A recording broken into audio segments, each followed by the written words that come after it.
Hello and welcome, boys and girls. I thought, given the fact that we're leading up to Halloween, I would give you guys a Halloween special with my true ghost story.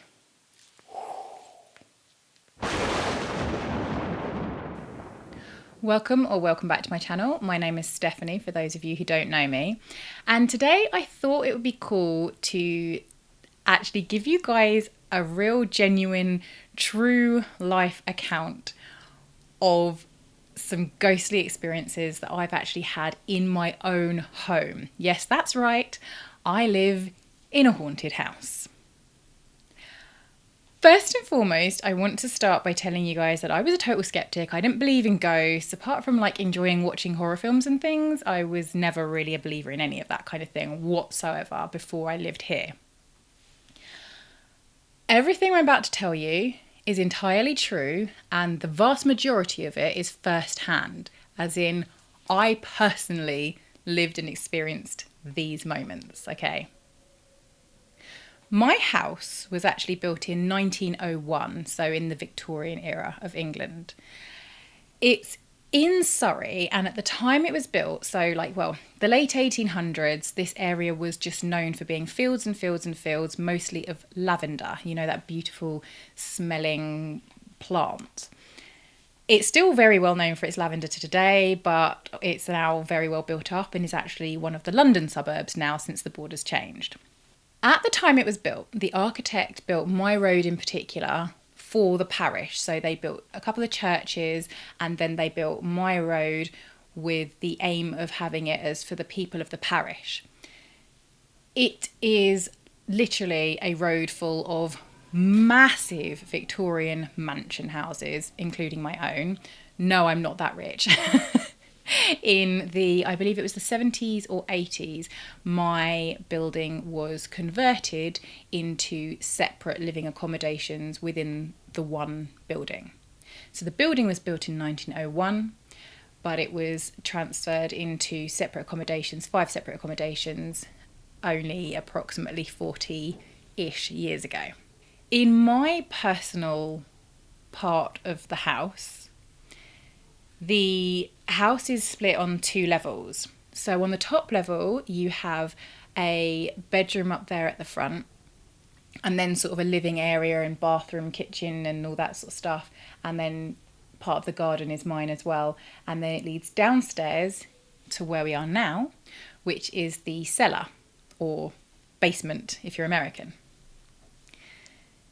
When I first moved in, I remember showing the place around to my family, and my nephew, as soon as he came down the stairs into the cellar, he straight away was like, "Oh my gosh, Auntie Steph, aren't you scared? There might be dead bodies in the walls and it could have ghosts." And of course I was just like, yeah, no, of course, don't be silly, it's fine, not a problem. For the vast majority of the time that I've lived here, the cellar has been my bedroom, mostly because it's got a walk-in wardrobe. However, most, not all, but most of the ghostly goings-on in my house have actually been in the top front bedroom. But given that it's a light and airy, beautiful room, it doesn't quite set the scene. Within my first year of moving into the property, I didn't actually feel any kind of ghostly goings-on whatsoever. One of my brothers was living in the top front bedroom, and he was always telling me how cold it was in there. But of course, it's an old house. I'm not surprised that it's cold. It had sash windows, which obviously always let the air through. And I mean, we live in England, so it's going to be cold.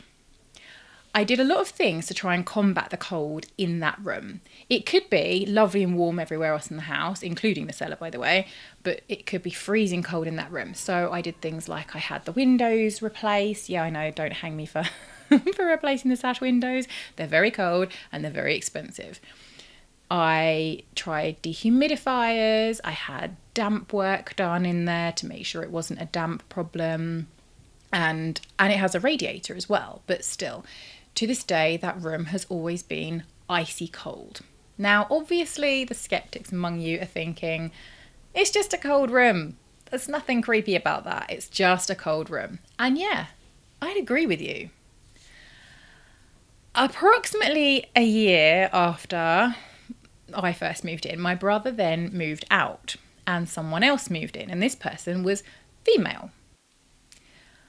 There was a period of time when we were living here when I had noticed that there would be times when I would be in my bedroom and I would hear my flatmate. She would be upstairs and she would be doing her thing, you know, making a cup of tea or whatever.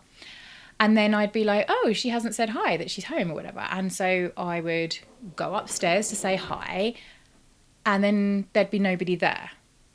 And not just that, but all the noise would have stopped. So I'd be thinking, oh, okay, that's interesting. Like, maybe it was the sound of my neighbours or something. But then I go upstairs and the sound has stopped. And that was a bit like, okay, that's strange. Come back downstairs, there's still no noise. That happened multiple times, but I still at that point didn't think ghost. That is definitely not the first thing that my mind went to. After a period of months, I remember that flatmate saying to me, have you ever felt anything strange in this house? And I was just like, no, not really, like not having a clue what she was talking about. And I asked her to explain. So she said that there's often times when she's in the house on her own and she'll hear me come in and she'll hear me come in and start doing things like, you know, make a cup of tea or go through to my bedroom or just move around the house. And she'll think, oh, she's home, but she hasn't said hi. So she'll come out of her bedroom and come to say hi. And I'm not there. And the noise has stopped. So, of course, I was thinking, oh, well, I've experienced the same things. But again, I just put it down to, I don't know, creakiness of an old house or potentially neighbours. Although the thing with this house is that I know when my neighbours are home and I know when they're not. And most of these times were happening when, like, there was no, you know, my neighbours were not around. And I know this because there've been periods of times that I've lived here that I've actually not even had neighbours. So everybody's moved out because some people own and some people rent. But with the turnover of people, there's times when there's been either nobody in the building or very few people in the building, and some I know that when they're at work because their cars are not there. Anyway, still wasn't thinking anything strange of it. That person moved out and another girl moved in. We then decided to decorate that bedroom so that she could have it as, you know, her own. And from the first day she moved in, we were in that room and decorating together. And we both were experiencing some very strange feelings, not immediately saying that to each other. And I'd never told her anything about previous experiences at all whatsoever. But we were both feeling these funny, like, just sensations while we were in there. And despite the fact that it was actually summer, there was a moment when we could see our breath in front of our faces, like midwinter type. You know, when you're outside in the cold and you breathe and you can see your breath in front of your face. And we sort of looked at each other and were like, this is a bit strange. Like, why is it so cold? We were like shivering. And yet go into any other part of the house and it was warm. So come into the kitchen, which is a few feet away from that room. You come to make a drink in the kitchen and it's hot. You go into that room and it's icy cold. Both of us had our phones with us in that room while we were decorating. And I picked up my phone and I saw it only had 17% battery. And I was like, oh my gosh, I'm sure my phone was charged when I first came in. And bearing in mind, I'd only been there in like 20 minutes. And so I said to her, like, oh, have you got any battery on your phone? I think we were trying to sort out the music or something. And she picked up her phone and it was almost completely dead. And she said, oh, that's really strange. I'm sure my phone was charged when we first came in here. And I said, oh, mine too. That's really weird. So we both then charged our phones, no problem, fully charged. But again, within half an hour to an hour, both of our phones, the batteries had completely drained. And at that point, my friend turns to me and she says, it's really spooky. Like, have you ever had that kind of experience before? And I was just like, no, not really. And she says, you know, they say about like ghosts and they say that they drain power and then they like give off this like cold feeling. And again, I was still at that time thinking, I mean, yeah, by this point I was thinking it's a bit weird, but I still didn't think ghost. I just thought it's a bit strange. During the time that she was living with me, the experiences started to intensify. I started to have many times when I would be standing in a room, usually either in that front bedroom or close to it. So in the entryway between the two, or in the kitchen, which is next to that room. And I would feel that my friend was walking towards me. You know that feeling. You know that feeling when somebody is walking towards you and you can feel the air sort of like whoosh towards you as the person's walking, and you can like feel their presence behind you. And I would turn to say hello and there's no one there. And then I realised that she's actually at work. That kind of thing started to happen quite regularly. I'd say probably maybe every 3 or 4 weeks at a minimum. I had that experience of that feeling of the house would suddenly turn really cold and I would have the feeling that someone was standing really close to me. I can't really explain why I had this feeling, but it felt like a female presence, like a young adult female presence, somewhere I'd say between late teens and say early 30s, that sort of like young female adult presence. And I felt like it was someone who was maybe just slightly shorter than me. I don't know why. To this day, I've never seen any kind of apparition, so I couldn't say that it is a female at all. I couldn't tell you that. But there's just the feeling, it's like the energy I got. I never once felt that there was any kind of like maliciousness to it.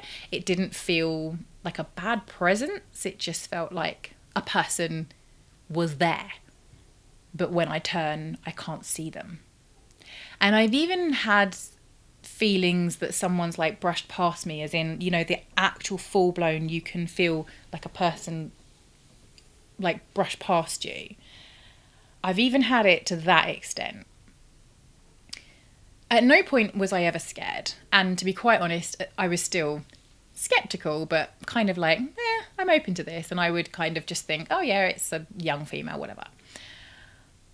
I did have quite a few conversations with said friend and about it, and she had very much experienced the same things as me. She'd experienced that sudden cold snap, batteries dying really quickly at that point, and she'd experienced the so many times where she'd think that I was home because she'd felt me come towards her and then turned around and found that there was nobody there. That was becoming like a normal occurrence.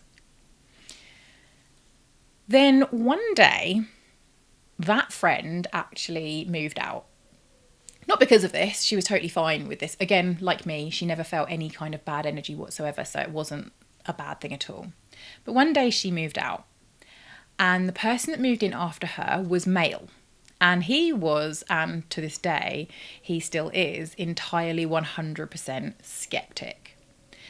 But me and the previous friend were regaling him with tales of this presence that we'd felt, this young female who's been here. And he was completely just like, yeah, whatever, whatever. Like, and as you're probably thinking right now, yes, you can put it down to being a cold house. You can put it down to being creaky. You could put it down to neighbours. You can put it down to, I don't know, whatever breeze that comes past, even when the windows are all closed. You can put it down to whatever. And so he just didn't believe us, and it was like, that's totally fine, you know, it's fine. That night, he went off to bed, and I came down to bed, and his bedroom, again, was that front bedroom, and mine was the basement. The next morning, he got up. I was already in the living room, so he got up. Oh, good morning, how are you? Yeah, I'm fine. And then he's like, how are you? Oh, well, actually, I had a really weird dream last night. It was a warm day, and he was wearing his pajama bottoms only. So he was completely topless on the top, obviously. So he's completely topless is what I was trying to say there. And so he's facing me while telling me about his weird dream from the night before. He said, "Oh, I think it must have played on my mind, this whole like weird like ghost stories that you guys were telling last night, because I dreamt about it." I was like, "Oh, okay, what did you dream?" He said, "Well, there's a point last night that I woke up with a start because I felt someone slap me on the back. And I woke up thinking that it was you." So he thought it was me playing a practical joke. He thought it was me coming to sort of to scare him because of the ghost stories we've been telling. But I woke up and then I realised that the door was still closed and it wasn't you. So I thought, oh, okay, well, went back to sleep. So it was just a dream. And I was like, "Oh, it's weird though, isn't it, that you were dreaming that?" I said, "Oh, maybe it was the ghost. She was telling you off for not believing in her." And he's like, yeah, whatever. Anyway, do you want a cup of tea? So I was like, "Oh, yes, please." So he walks into the kitchen. He turns around. Okay, I can see the kitchen from where I'm sitting. He walks into the kitchen. He turns around to make a cup of tea. And as he goes to put the kettle on, I see his back. And I absolutely swear, on his back, he had a big red mark right in the middle of his back that looked like someone had smacked him one. You know, when you see someone someone gets slapped across the face or something, and you have that big, almost a handprint, like a big red mark. He had that right smack bang in the middle of his back, exactly where he'd felt it the night before when he thought that it was me that hit him. I promise you, it wasn't me. But how can a dream put a handprint on you? I was like, "Oh my gosh, you need to go and look in the mirror immediately, look at your back." And he went and he looked and he was just like, "Oh, it's a bit weird." To this day, he will still put it down to whatever. He'll be like, "Oh, maybe I scratched it or whatever." But if at any given point I have been a skeptic on this, that moment was my, no, this is true. And the fact that it was that night after he was like completely disbelieving her as well, I was like, yeah, she exists. I have tried to do some research into the house to see who has lived in it over the years, but unfortunately I can only trace it back as far as when it was converted. All I know is that prior to me owning it, it was a female, and prior to her, it was another female, and both of the prior females, who they both moved out in their early 30s, and both of them were alive and well when they moved out. So I still don't know who lived in this house previously. I still couldn't tell you if I'm correct in thinking it's a young female, but I'd like to keep researching to see if I can find out any more about it, because there must be some sort of records of who lived here previously. So if anyone has any hints or tips on how to trace who lived in your house before you in England, please let me know, because I'm really eager to find out. There is, however, one bonus story, okay, and that one does involve the basement. One night, not so long ago, I was asleep right here, and all of a sudden I woke up with a massive shocked start, because I live alone now, okay? I do not have any tenants, I don't have any guests sleeping here, nothing at all. 2:30 in the morning, I woke up with a shock, because I'm telling you right now, a man leant down into my face and went, "Hello." I woke up with a shock, okay? I could feel his breath on my face. I could feel him. I was like, whoa. Because this is a cellar, it is absolutely 100% pitch black when the lights are out, okay? So if I was to have a power cut right now and blow out all of these candles, which, just FYI, they're only here for the video, I don't tend to have that many candles. It's actually really sweaty down here right now. And I am telling you right now that this happened, and I woke up with such a shock. I was like, "Oh my gosh." And I quickly grabbed to put the lamp on. And then I immediately looked at my phone. I could see it was 2:30, and I was like, "There's nothing around. It was okay." It really scared the crap out of me. I then, the next morning, spoke to my neighbours who live up that way, and I said to them, did anybody wake up last night? Did anybody like get up to go to the toilet at like 2:30 in the morning, just to see if maybe one of them had got up in a hurry and it had made a bash noise or something, and it was a noise of that had woken me up? Anything? No. They'd slept the whole night through. No one had got up between 11 p.m. and 6 a.m. No one. Nothing. Okay, nothing. Okay, that was a bit strange, but I just put it down to being a weird dream. Then a little bit later, like a few days later, I'm having a conversation with said neighbour, and they were showing me this lovely cabinet thing that they bought second hand. And as we were talking about it, I said, oh, it's really beautiful. Like, who would give, because they got it for free, someone gave it away for free. I was like, it's really beautiful. Like, who would give this away? She said, yeah, I thought the same thing. So I thought it must be a bit, it's a bit weird. Like, why would someone give this away? So I asked the person who was giving it away, and she looked really sad and had said, oh, yeah, it's unfortunate. It was, it's really beautiful, but it was my dad's and he's just passed away. I then, just in the conversation, this was absolutely nothing to do with what had happened like a few nights previously. I then said like, oh, okay, that's really sad, And she said, yeah. She said, oh, I just had to go and pick it up. And she mentioned the day that she had picked it up. And it was the same evening that I'd had that man's voice leaning down to me to say hello.